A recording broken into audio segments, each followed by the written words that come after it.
આગળ વાત અમદાવાદની કરીએ। અમદાવાદના જજીસ બંગલો પાસે ભૂવો પડ્યા હોવાના દ્રશ્યો સામે આવ્યા છે। ગોયલ પ્લાઝાની સામે વિશાળ ભૂવો પડ્યો છે।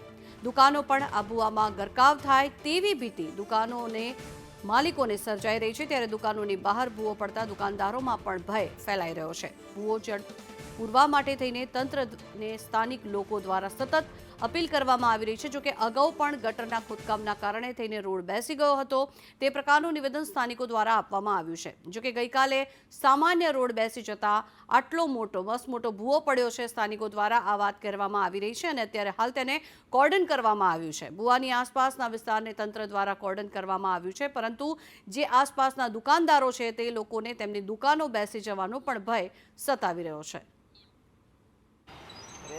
અમદાવાદમાં ગઈકાલે વાતાવરણ પલટો અને મિની વાવાઝોડાના કારણે શહેરભરમાં ઠેર ઠેર નુકસાન થયું છે, જ્યારે અનેક લોકોએ તો જીવ ગુમાવવાનો વારો આવ્યો છે। અંદાજિત 19થી પણ વધારે વૃક્ષો ધરાશાયી થયા તો ક્યાંક ભૂવા પડવાની પણ ઘટનાઓ સામે આવી છે। જ્યારે અમદાવાદના માનસી સર્કલથી જજીસ બંગલો જવાના રોડ પર ગોયલ ટાવરની બિલકુલ સામેના જ વિસ્તારમાં વિશાળકાય ભૂવો પડ્યો છે અને દુકાનો પણ તેમાં ધરાશાયી થાય તેવી ભીતિ સેવાઈ રહી છે। જ્યારે લોકોના સ્થાનિકોના જીવ છે તે અદ્ધર થઈ ગયા હતા। સ્વાભાવિક છે કે વારંવાર આ પ્રકારે તંત્રની બેદરકારી ક્યાંક સામે આવતી હોય છે અને તેના જ કારણે આ ભૂવા પણ પડતા હોય છે। આ ભૂવો ક્યારે પડ્યો છે અને કેટલા સમયથી આપના દ્વારા રજૂઆત પણ કરવામાં આવી હતી?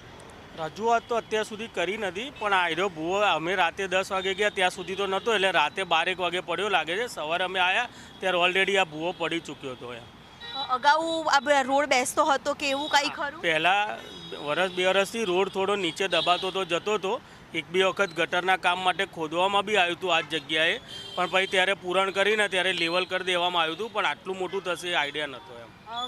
ક્યારે પહેલા ભૂવો પડેલો છે ખરી અહીંયા? ના, એવો ભૂવો નહોતો પડ્યો, પણ અહીંયા આગળ ખોદીને ગટર કામ કરવામાં આવેલું છે। આ ભૂવો ફર્સ્ટ ટાઈમ આટલો મોટો પડ્યો છે। કેટલું જોખમ છે હવે અને શું અપીલ કરશો તંત્રને કે આ ભૂવો જલ્દી? તકલીફ તો હવે જ્યાં સુધી આ થશે નહીં ત્યાં સુધી ઉપર તો કોઈ ચડી શકવાનું નથી। સીડી બી મારે આખી નવી જ બનાવવી પડશે। જેટલું વહેલું થાય એટલું મારા માટે સારું છે। જરૂર, એટલે અમદાવાદ શહેરમાં જે વિશાળકાય ભૂવો પડ્યો છે ને દુકાનો પણ તેમાં ઘરકાયું થાય તેવી ભીતિ સેવાઈ રહી છે, જેને લઈને રહીશોમાં પણ એક ડર છે તે જોવા મળી રહ્યો છે।